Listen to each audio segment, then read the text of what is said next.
Non è una delle incompiute, ma il gruppo parlamentare del Movimento 5 Stelle all'Ars, nell'ambito del tour siciliano destinato ad accendere riflettori sulle opere avviate ma non ancora consegnate alla fruizione, ha deciso ugualmente di visitarlo.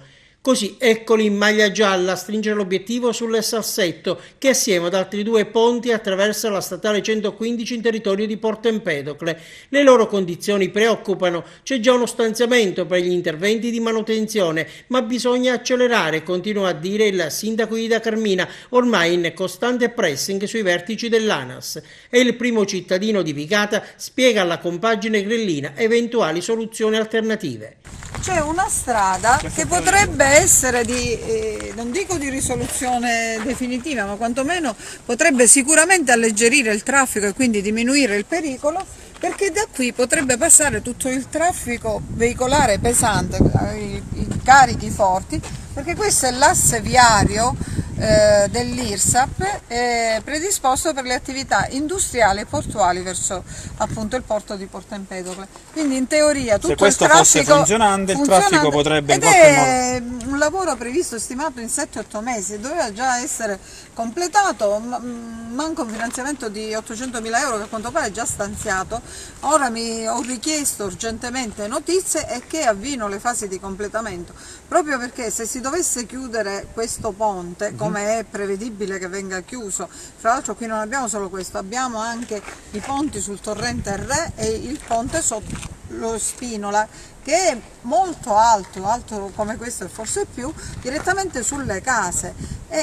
Sì, è che ma su questo ti hanno dato i tecnici ANAS, ti hanno dato delle rassicurazioni se nell'ultimo periodo hanno fatto diciamo sì, delle misurazioni? Allora io sempre mi sono tenuta sempre, perché giustamente tengo alla sicurezza e alla vita dei cittadini, non sono un tecnico, mi rivolgo a loro fino ad oggi mi hanno detto che sono monitorati costantemente.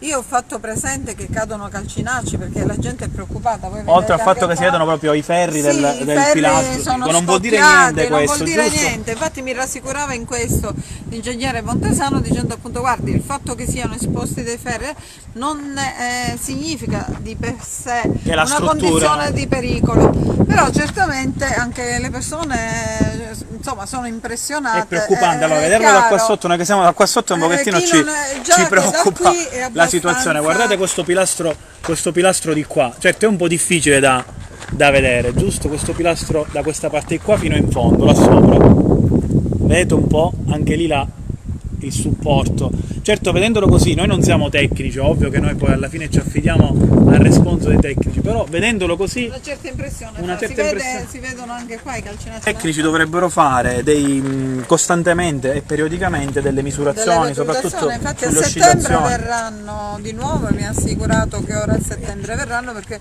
giustamente con quello che è successo a Genova la gente è fortemente preoccupata. Certo. Adesso con Giovanni, appena subito rientreremo a Palermo, vedremo subito anche perché sappiamo che Musumeci ha indetto un tavolo tecnico con l'ANAS nei prossimi giorni, cercheremo di vedere, cercheremo di capire un po' quali sono le soluzioni, quali sono le problematiche che usciranno fuori da questo tavolo. E intanto è stata chiusa l'inchiesta sulle condizioni del viadotto Morandi che collega Agrigento a Porto Empedocle. La Procura della Repubblica aveva aperto il fascicolo di indagine per l'ipotesi di reato di pericolo di crollo. L'obiettivo era accertare in tempi rapidi se il pericolo fosse reale.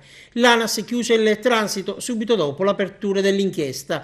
L'organo inquirente di via Mazzini potrebbe adesso tornare in azione solo in caso di ulteriori esposti da parte di singoli cittadini o associazioni.